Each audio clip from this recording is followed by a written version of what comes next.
Hello and welcome to food મંત્ર by Surabhi Vasa. આજે આપણે એક મસ્ત મજાની વાનગી બનાવી લઈએ. શિયાળા માટે ખાસ એટલે મેથી, અને મેથીમાંથી બનતું શાક હોય એટલે મેથીના બધા જ શાક ભાવે. ગુજરાતી સ્ટાઇલ ભાવે, પંજાબી સ્ટાઇલ ભાવે અને ધાબા સ્ટાઇલ. અત્યારે આપણે ધાબા સ્ટાઇલ મેથી મટર મલાઈ લઈ રહ્યા છીએ. ધાબા સ્ટાઇલ મેથી મટર મલાઈ અને પંજાબી મેથી મટર મલાઈ એમાં ઘણો જ બધો ડિફરન્સ હોય છે. જ્યારે આપણે ધાબા સ્ટાઇલ મેથી મટર મલાઈ બનાવીએ ને ત્યારે કોઈ જ ગ્રેવી કરવાની જરૂર નથી, એટલે કે વ્હાઈટ ગ્રેવી બનાવવાની જરૂર નથી, અને એકદમ અલગ રીતે અને એકદમ ફટાફટ આ શાક તૈયાર થઈ જાય છે. તો એના માટે સૌથી પહેલાં આપણે 2 ચમચી તેલ લઈશું. હંમેશા ધાબા સ્ટાઇલ જે પણ વાનગી હોય ને એ ખૂબ ઝડપથી તૈયાર થઈ જાય ને એવી જ વાનગી હોય છે, કારણ કે ધાબામાં મોટાભાગે એવું હોય કે ફટાફટ તૈયાર થઈ જાય. 1 ચમચી આપણે ઘી લઈશું. ઘીનો સ્વાદ મેથી મટર મલાઈમાં બહુ જ સરસ લાગે છે. હવે એની અંદર 5 ચમચી જીરું ઉમેરી લઈશું. ધાબા સ્ટાઇલ વાનગી હંમેશા ફ્રેશ, એકદમ તાજી અને એકદમ સુગંધવાળી અને વધારે ટેસ્ટી અને તીખી તમતમતી હોય છે, કારણ કે ધાબા ઉપરની જે વાનગીઓ હોય છે એ મોટા ભાગે પહેલાં તો એવું હતું કે ફક્ત અને ફક્ત ડ્રાઈવર્સ જમવા માટે આવતા, પણ હવે આપણે પણ બધા ત્યાં જમતા થઈ ગયા છીએ. હવે એની અંદર આપણે ખડા મસાલા ઉમેરીશું. 1 તજનો ટુકડો, 1 લવિંગ અને ઇલાયચી ઉમેરી લઈશું. હવે એની અંદર 5 ટીસ્પૂન હિંગ ઉમેરીશું. 5 ટીસ્પૂન હિંગ ઉમેરી લઈશું અને એની સાથે આપણે વટાણા ઉમેરી લઈશું. વટાણા ઉમેરીએ એટલે એની સાથે પાણી ઉમેરવું જરૂરી છે, નહીં તો વટાણા વધારે ફૂટવા લાગશે અને એના કારણે વટાણા ચડશે નહીં, પણ એ તળાઈ જશે, સંતળાવાને બદલે તળાઈ જશે. હવે એની સાથે આપણે મેથી પણ ઉમેરી લઈશું. અત્યારે મેં લગભગ 150 ગ્રામ જેટલા વટાણા લીધા છે અને એની સામે 250 ગ્રામ મેં મેથી લીધેલી છે. વટાણાનું પ્રમાણ તમને ગમતું હોય તો વધારે પણ રાખી શકો છો, એટલે કે 250 ગ્રામ વટાણા અને 250 ગ્રામ મેથી પણ તમે લઈ શકો છો. મેથીને સરસ રીતે સુધારી લેવાની છે અને પછી ધોઈ લેવાની છે. 2 પાણીથી એને સરસ રીતે ધોઈ લેવાની છે અને હવે 1 મિનિટ માટે એને સાંતળી લેવાનું છે. આ સાંતળતા હોય ત્યારે એની અંદર 5 ચમચી જેટલી લીલા મરચાંની પેસ્ટ ઉમેરી લઈશું.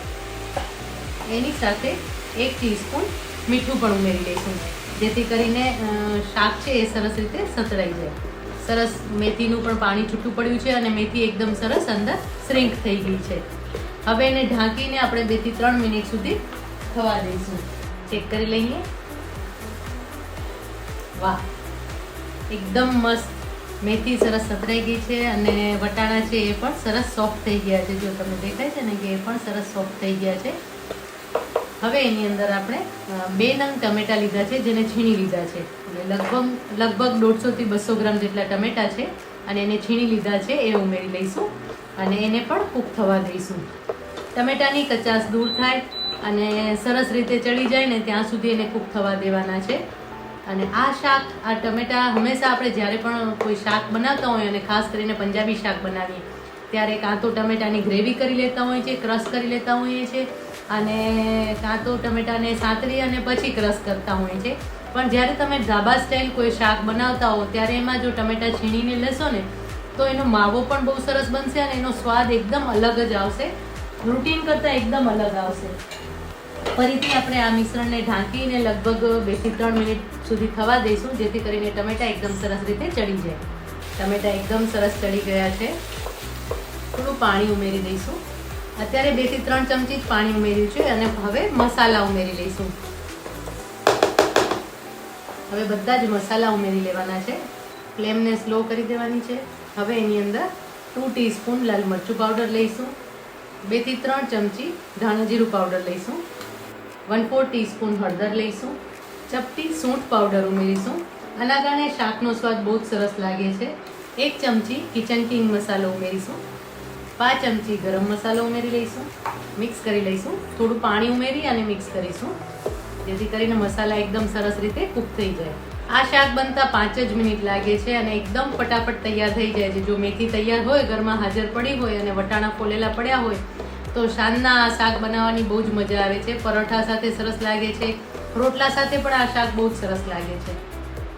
હજી થોડું પાણી આપણે ઉમેરી લઈશું.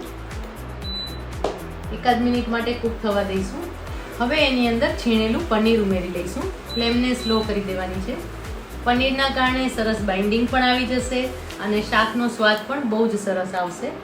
લગભગ અત્યારે આપણે 50 થી 60 ગ્રામ જેટલું પનીર લઈ રહ્યા છીએ.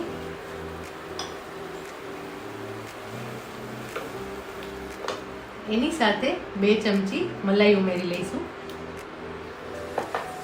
મેથી મટર મલાઈ બનાવી રહ્યા છીએ તો મલાઈ તો ઉમેરવી જ પડે ને, તો જ શાકનો સ્વાદ સરસ આવે. એનો કલર, એનો ટેક્સચર બધું જ આ મલાઈના કારણે એકદમ સરસ આવશે. અને તમે જોઈ શકો છો કે મલાઈના કારણે અને પનીરના કારણે શાકનો એકદમ કલર ચેન્જ થઈ ગયો અને એનો લુક પણ એકદમ ચેન્જ થઈ ગયો છે. હવે ઢાંકીને ફરીથી લગભગ 2 થી 3 મિનિટ સુધી થવા દઈશું, જેથી કરીને અંદરથી જે આપણે મલાઈ ઉમેરી છે, ઘી ઉમેર્યું છે, એ ફેટ છૂટું પડશે અને એનો કલર એકદમ સરસ થઈ જશે. તો ઢાંકીને આપણે થવા દઈશું. ચેક કરી લઈએ. વાહ, મસ્ત સુગંધ આવી રહી છે અને જુઓ સરસ મજાનું ઘી પણ છૂટું પડી ગયું છે.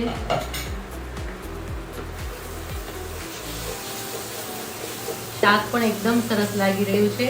લસબસતું શાક તૈયાર થાય છે. આ શાક પરોઠા સાથે બહુ જ સરસ લાગે છે. હવે આની અંદર આપણે કસૂરી મેથી થોડી ઉમેરી લઈશું. એને આ રીતે હાથેથી મસળીને ઉમેરવાની છે. 1 ચમચી ખાંડ ઉમેરીશું. મેથીની કડવાશ છે અને સાથે ખાંડ ઉમેરશું ને એટલે એનો સ્વાદ બહુ જ સરસ લાગશે. આપણે હંમેશા જ્યારે પણ મેથીનું શાક કરતા હોઈએ કે મેથીની કોઈ પણ વાનગી બનાવતા હોય, મેથીના ઢેબરા બનાવતા હોઈએ તો એની અંદર આપણે થોડો ગોળ ઉમેરતા હોઈએ છીએ. તો આ શાકમાં પણ તમે ખાંડ ઉમેરશો ને તો બહુ જ સરસ લાગશે. થોડી કોથમીર ઉમેરી લઈશું. મસ્ત મજાનું મેથી મટર મલાઈનું શાક તૈયાર થઈ ગયું છે અને એ પણ ઢાબા સ્ટાઈલ. હવે આપણે એને ગરમા ગરમ સર્વ કરી લઈએ.